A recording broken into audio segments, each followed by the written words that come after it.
Good morning friends. आज मैं subject estimating costing and design of electrical installation, subject code is E303। मेरा topic जो है वो सब स्टेशन है। Chapter number 8 description of layout of grid sub station 33/11 kV and 220/132 kV sub station. इसमें सब content single line diagram of 33/11 kV sub station. देखिए कि इसमें 33/11 kV का जो सब स्टेशन हम कहीं प्रपोज कर रहे हैं, तो सबसे पहले उसका सिंगल लाइन डायग्राम बनाया जाएगा। तो उस सिंगल लाइन डायग्राम में जो जो चीज़ें इक्विपमेंट्स या एसेसरीज लगी जाएगी उसका देखिए कि इसका जो सिंबल नोटिफिकेशन है हमें सबसे पहले पता होना चाहिए। देखिए लाइटनिंग अरेस्टर को हम इस तरह से सिंबल से शो करेंगे। आइसोलेटर चाहे 33 kV का हो चाहे 11 kV का हो, ये आइसोलेटर हम इस तरह से इसको शो करेंगे। सर्किट ब्रेकर, ये देखिए कि ये इस रूप में हम इसको शो करेंगे। सर्किट ब्रेकर चाहे मिनिमम ऑयल सर्किट ब्रेकर हो, चाहे SF6 हो, चाहे ABCB हो, लाइक दैट कोई सा भी यदि OCB यदि होता है तो उसको हम इस तरह से सर्किट ब्रेकर को शो करेंगे। ओवरहेड फीडर, ये लाइन इस फर्म लाइन से करेंगे। अंडरग्राउंड फीडर को इस डॉटेड लाइन से शो करेंगे। ट्रांसफार्मर जो कि पावर ट्रांसफार्मर है जो लगा होगा सब स्टेशन में, वो हम इस तरह से शो करेंगे। और ये ड्रॉप आउट फ्यूज सेट है, इस तरह ये जो सिंबल क्रॉस और लाइन से हम शो करेंगे।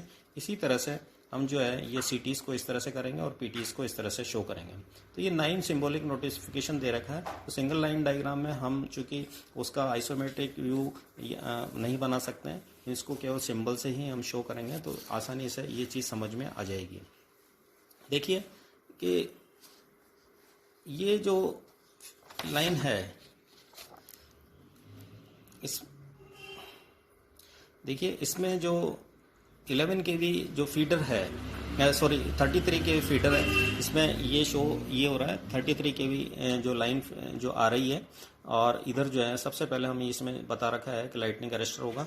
लाइटनिंग अरेस्टर जो है ये इस तरह का सिंबल शो करेंगे। इसके बाद में जो है ये 33 kV आइसोलेटर होगा, ये शो किया। इसी तरह से ये MOCB जिसे हम minimum oil circuit breaker show कर रहे हैं, क्योंकि इस सब स्टेशन में प्रपोज्ड BHEL जो है ये निर्माता का नाम है, बेल कंपनी है, भारत हेवी इलेक्ट्रिकल लिमिटेड जिसे हम बोलते हैं। OCBs का निर्माता जो है ये बेल कंपनी है यहाँ पर।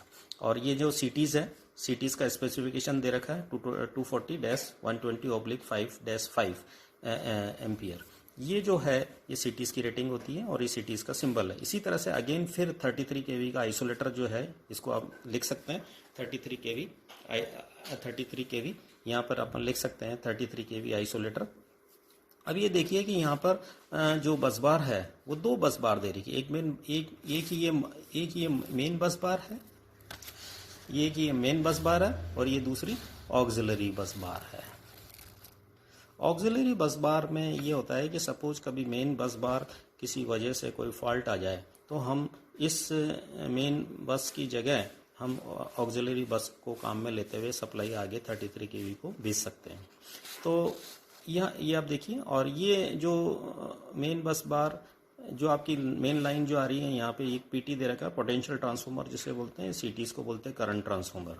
पोटेंशियल ट्रांसफार्मर का जो स्पेसिफिकेशन यहाँ पे दे रखा है 33 kV/110 वोल्ट्स, ये PTs का सिंबल है।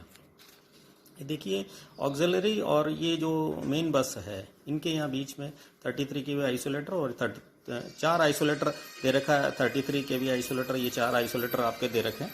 ये आप देखिए ये चारों, इसमें आप ये 33 kV आइसोलेटर के जो 2 यहाँ पर अगेन 2 आइसोलेटर दे रखे हैं, 33 kV आइसोलेटर और ये 33 kV आइसोलेटर। तो इसमें 2 फीडर निकल रहे हैं 33 kV आइसोलेटर के। एक फीडर तो ये वाला हो गया और दूसरा फीडर दूसरा ये वाला होगा। इसमें अगेन 33 kV आइसोलेटर और 30 दोनों फीडर अलग अलग है। 2 फीडर आपके अलग अलग है, दोनों का वही है, लेकिन स्टेप्स वो के वही रहेंगे। पहले आइसोलेटर लगेगा, फिर सर्किट ब्रेकर लगेगा, फिर CTs लगेगी, फिर ट्रांसफार्मर। तो ये आप ये थोड़ा ध्यान रखें, आइसोलेटर, MOCB, CTs और ट्रांसफार्मर। ट्रांसफार्मर के ये जो ट्रांसफार्मर है, ये ट्रांसफार्मर 33/11 kV का जो ट्रांसफार्मर है उसकी रेटिंग्स, ट्रांसफार्मर की जो रेटिंग्स है, मैक्सिमम रेटिंग जो रेटेड रेटिंग्स दे रखी है 5 MVA, 5 MVA मतलब मेगा वोल्ट एम्पियर। कंपनी का निर्माता का नाम है इलेक्ट्रा, मतलब ट्रांसफार्मर को जो निर्माण करती है उस कंपनी का नाम यहाँ पर हमने सपोज दे रखा है इलेक्ट्रा। कोई भी हो सकता है, जरूरी नहीं है कि आप इलेक्ट्रा ही लिखें, कोई सा भी लिख सकते हैं, जैसे निशान है, MEI है, इस तरह BHEL है, कुछ आप लिख सकते हैं, जो भी आपको लिखना है, ऐसा कुछ जरूरी नहीं है। बात मेन इंपॉर्टेंट ये है कि 33/11 की, मतलब कहने का मतलब ये ट्रांसफार्मर जो है ये 33 kV की जो सप्लाई आएगी उसको 11 kV में चेंज करेगा, बस ये मोटा आपको ये रखिए। इसी तरह से दूसरे वाले फीडर में भी वही स्टेप आपके सेम है। इसमें आप देखिए ये आइसोलेटर, OCB, फिर CTs, फिर ट्रांसफार्मर, ये आपको रखना। अगेन जब 11 kV फीडर आपका आउटगोइंग आपका निकल गया, वहाँ से अगेन यहाँ पे लाइटनिंग अरेस्टर लगेगा। फिर ये अब आप 33 kV की बात खत्म हो गई, क्योंकि 33 kV सप्लाई यहाँ 33 kV खत्म हो गई, तो ट्रांसफार्मर से आउटगोइंग से 11 kV सप्लाई निकल रही है, तो हमें आइसोलेटर कौन सा यूज़ करना है, वो 33 kV का ही सपोज 11 kV का ही आइसोलेटर यूज़ करना है। तो इस 11 kV का isolator, then OCB, then isolator. तो 11 kV का आइसोलेटर, फिर सर्किट ब्रेकर आ गया, फिर आइसोलेटर आ गया। इसी तरह से इसमें आप देखिए लाइटनिंग अरेस्टर होगा, ये आइसोलेटर, OCB और आइसोलेटर। अब ये जो आपकी ये देखिए कि ये जो फीडर है यहाँ से ये जो निकला है, यहाँ बस कपलर है। अब आपको सपोज एक फीडर से हमें सप्लाई जो है, देखिए दो फीडर दिए हैं यहाँ पर, इस फीडर में बस कपलर लगा रखा है। बस कपलर यहाँ पे ब्रेक है, यहाँ के ये जो सप्लाई है देखो कितने फीडर निकाल रही है। ये फीडर 11 kV का जैसे रामगंज फीडर है, एग्जाम्पल के तौर पे हमने बताया। इसी तरह से दूसरा फीडर 11 kV का श्रीनगर फीडर निकल रहा है। ये वाला जो फीडर है, ये वाला जो आप देखिए कि ये फीडर निकल रहे, इसमें अगेन 2 फीडर निकल रहे हैं, 11 kV स्टेशन रोड फीडर और ये 11 kV डिग्गी फीडर। 2 फीडर इस ट्रांसफार्मर से निकल रहे हैं, 2 फीडर इससे निकल रहे हैं। टोटल 4 जो हैं आउटगोइंग फीडर आ रहे हैं आपके, 1 2 3 और ये 4 स्टेप वही रहेंगे। देखिए आप अगेन 11 kV का जो आइसोलेटर, ये बस का इससे निकल गई। अब हमें सपोज इधर ये जो है, ये देखिए कि 11 kV ये जो है 11 kV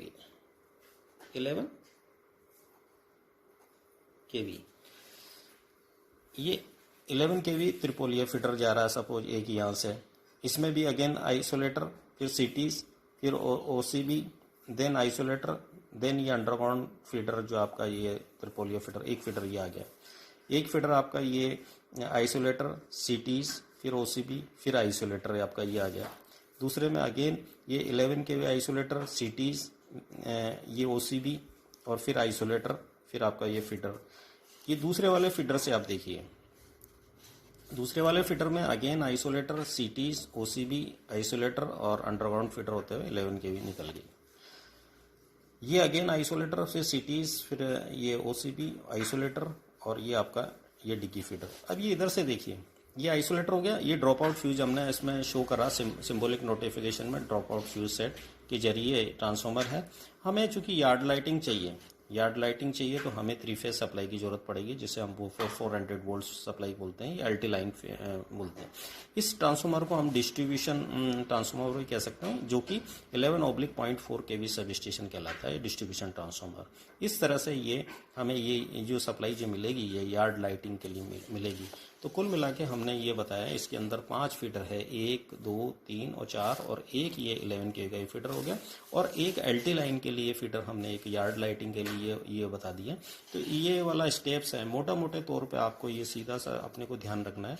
कोई भी चीज़ अपन इसमें लगाएं तो स्टेप में ध्यान रखें कि पहले आइसोलेटर लगेगा, फिर सर्किट ब्रेकर लगेगा, फिर CTs लगेगा, फिर ट्रांसफार्मर लगेगा। इसी तरह से अगेन स्टेप्स आपका वही आइसोलेटर, OCBs, आइसोलेटर, ये वाला चीज़ है। तो ये जो सिंगल लाइन डायग्राम है, ये आप अच्छी तरह से इसको नोट कर लें। और ये 33/11 kV सब स्टेशन का हमने circuit diagram, single line diagram बताया। Thank you.